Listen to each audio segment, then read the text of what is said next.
Quel est votre rapport aux applications chrétiennes? Hosanna, Top Chrétien, Heaven, La Quête ou encore une dernière en date, Au Clocher. Autant de noms que d'utilisation dans un domaine qui est très investi par les chrétiens ces dernières années, en particulier les passionnés de programmation d'applications. Et Xavier de Colombelle est responsable du déploiement de cette nouvelle application Au Clocher. Nous allons le rencontrer dans un instant.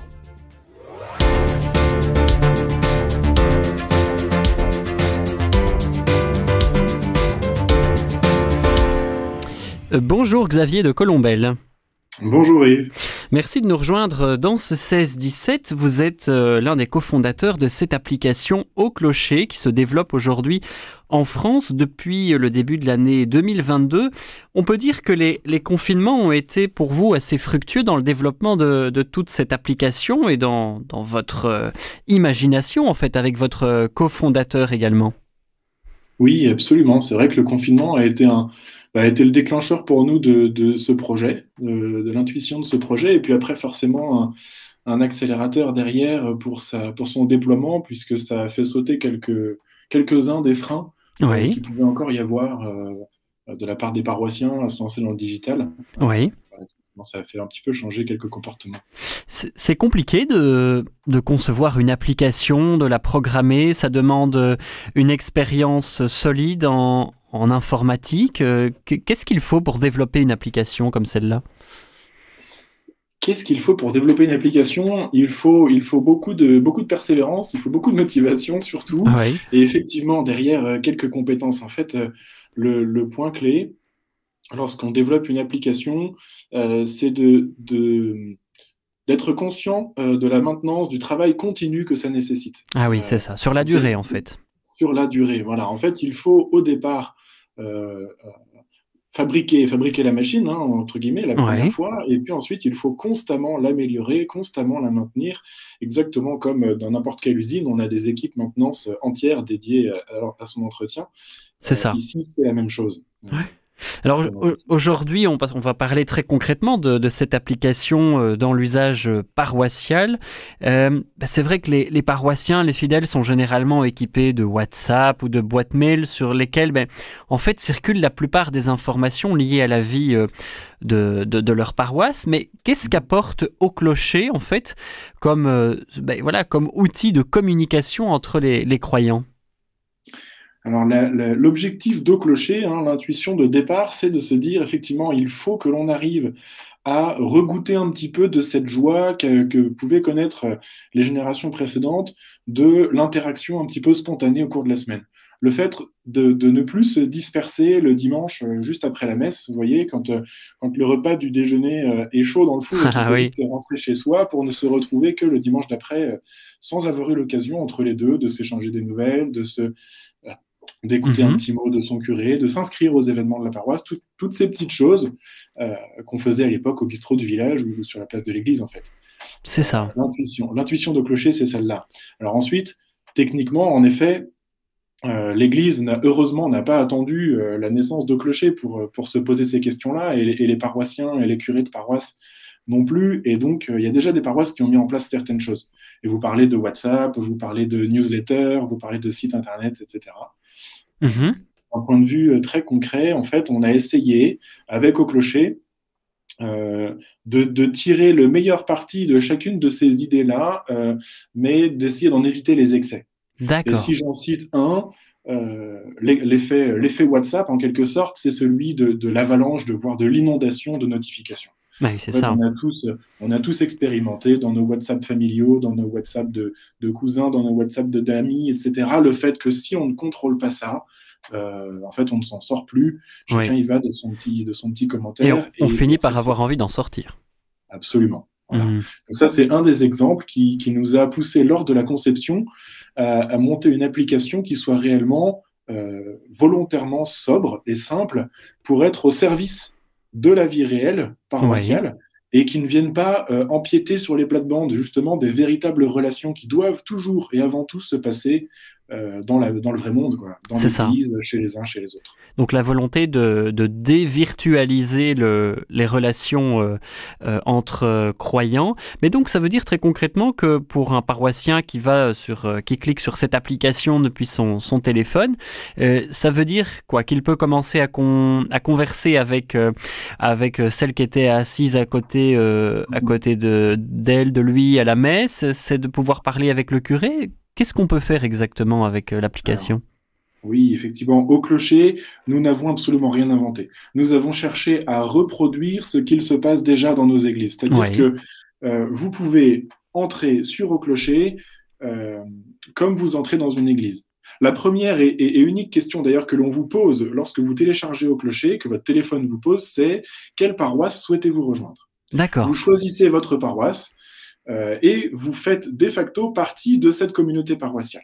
Et vous avez accès à toute l'information, vous avez accès aux événements, aux horaires de messe, aux intentions de prière, etc. Tout comme aujourd'hui, vous pouvez faire partie d'une communauté paroissiale simplement en poussant la porte de l'église et en Oui, vous asseyant sur le banc à la messe. c'est Vous n'êtes ça. pas obligé, dans un premier temps, de vous identifier, de montrer vos papiers, d'aller serrer la main de tout le monde. Non, il suffit juste de rentrer dans l'église, vous faites partie de la paroisse. Ici, c'est la même D'accord. chose. Et donc la maintenance on va dire, du profil de la paroisse sur Haut Clocher est assurée alors à ce moment-là par le prêtre lui-même ou bien par des fidèles bénévoles, des secrétaires de l'Église? Eh bien, l'objectif, justement, qui nous a invité, qui nous a incité à créer une application, c'est de profiter d'un énorme avantage de cet outil qui est celui de la collaboration. En fait, Oui, on a appliqué le principe de subsidiarité aussi loin que ce qu'il était raisonnable de faire. C'est-à-dire que le curé va pouvoir, au sein de cette application, déléguer, autoriser certains de ces paroissiens qui, eux, auront été identifiés, etc., oui, qui est leur profil, à contribuer à l'alimentation de cette application. c'est ça. L'enjeu, c'est bien entendu que surtout, ça ne repose pas sur les épaules du curé. On sait Oui, qu'ils ont oui, déjà tellement d'autres choses à faire. Donc là, on vient donner la possibilité à chaque membre de la paroisse, en fonction de certains droits, etc., de contribuer lui-même. c'est ça. C'est un travail collectif en fait, hein. Voilà. Je Que- prends toujours cet exemple de la responsable cathé, par exemple, qui, aujourd'hui, pour faire passer une information sur le prochain pèlerinage des enfants du cathé dans tel ou tel sanctuaire, Oui. doit aujourd'hui passer par toute une chaîne de travail assez lourde, qui passe souvent par des emails, des échanges, etc. Chacun doit valider les textes, Ah oui, c'est ensuite les copier fastidieux. et coller ailleurs. Mhm. Ici, à partir du moment où l'information a été validée avant par le curé, eh bien la dame cathé n'a plus qu'à prendre son téléphone, rédiger son annonce, mettre une petite photo pour que ce soit sympa, et en quelques clics, c'est accessible à tous les paroissiens. D'accord, oui. Donc Chose à c'est ça. simplifier. C'est ça, hein. Et ça fait maintenant un petit peu plus d'un an donc qu'existe cette application et que vous cherchez à la faire développer principalement en France. Euh, dans votre expérience, hein, dans tout ce que vous avez pu expérimenter jusqu'à présent, où est-ce que cette application se développe le plus? Dans des paroisses plutôt rurales, plutôt citadines? Quelle est un petit peu la configuration des cas des cas d'école que vous avez eus pour le développement de Haut Clocher? En fait, c'est une excellente question. Ce qui est amusant, c'est que ça ne se développe pas mieux en ville ou en campagne, contrairement à ce qu'on avait, nous, présupposé au départ, en se disant en ville, ça va cartonner, puisqu'il y a une population plus urbaine, plus jeune, plus connectée. Oui, En fait, ça marche aussi bien en ville qu'en campagne. La vraie différence, ça va être dans l'utilisation qui en est faite. Et en fait, cette utilisation va être le reflet de ce qu'il se passe déjà dans la vraie vie, dans chacune des paroisses. Et c'est je ça. rappelle Ouais. toujours, on peut être une petite paroisse de campagne, et j'ai quelques exemples bien précis en tête, on peut être une petite paroisse de campagne et avoir une vie fraternelle déjà forte. C'est ça. Déjà se connaître les uns les autres, avoir l'habitude de partager des nouvelles, etc. Et Oui. donc, dans ce cas, l'usage de l'application va être assez poussé. Ça va un petit peu foisonner sur l'application d'informations, de demandes de coups de main, d'événements, etc. Oui. Là où, lorsqu'on est dans une très grosse paroisse urbaine, et je pense à nos grosses paroisses parisiennes, l'application va là aussi bien fonctionner, mais sur un mode un petit peu plus anonyme. D'accord. Puisque déjà, dans la vraie vie, la population, la communauté Et plus est un petit peu nombreuse. plus anonyme, puisque forcément, on est 3000 paroissiens, bah, on ne peut pas connaître Exactement. le prénom de chacun. Ouais. Donc ça va refléter ça avec une application qui va être un petit peu plus de l'ordre de l'information de l'information de la part de la paroisse vers ses paroissiens, C'est ça. plutôt qu'un foisonnement un petit peu type réseau social en quelque sorte. Alors, vous avez parlé tout à l'heure de maintenance, hein, c'est principalement vous avec votre collaborateur qui vous occupez de cette maintenance de l'application, de la faire évoluer. Ça veut dire aussi qu'elle a un coût. Comment ça se passe pour vendre cette application dans le milieu chrétien, alors que généralement le milieu chrétien a plus l'habitude peut-être de la gratuité? Oui, alors au début, déjà, c'est pas une question qui a été facile pour nous, puisqu'on s'est posé la question nous-mêmes, hein, est-ce que ce projet doit euh, rester un projet de bénévolat pour donc mon associé qui s'appelle Arthur et moi, de telle sorte qu'on travaille dessus le soir en rentrant de notre boulot ou le week-end quand on a un peu de temps, et Oui, donc ça aurait été un projet de bénévolat, un projet gratuit, ou est-ce que on choisit voilà, de s'y investir, d'y investir nos familles et donc d'essayer d'en vivre. Et ça n'a pas été simple, mais on a choisi donc d'en faire un projet d'entrepreneuriat, un c'est projet ça.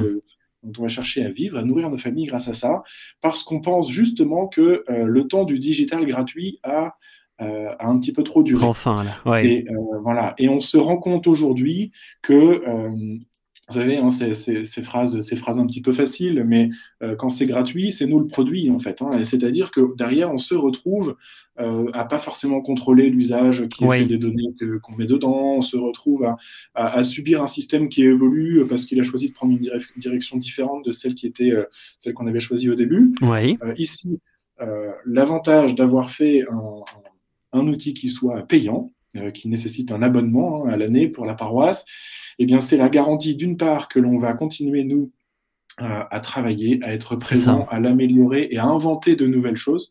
Et c'est la garantie que à tout moment, vous pouvez passer un coup de fil et vous aurez du monde qui va vous répondre pour vous aider et décoincer d'éventuelles situations bloquantes. Voilà, donc j'en C'est rigole ça. parfois avec mes paroisses en disant le fait que je sois payant est quasiment mon meilleur argument de vente. Eh ben voilà. Alors écoutez, en tout cas, merci beaucoup Xavier de Colombelle, hein. Je rappelle que donc vous êtes l'un des cofondateurs de cette application Au Clocher, une application pour favoriser les relations entre les différents paroissiens dans nos églises. Alors peut-être que ça donnera envie à certains auditeurs peut-être eh bien voilà, de faire appel à vous pour mettre en place cette application ici en Belgique. Merci à vous Xavier de Colombelle. Merci Yves et merci à vos auditeurs qui prendront le temps d'aller se renseigner et pourquoi pas de me contacter.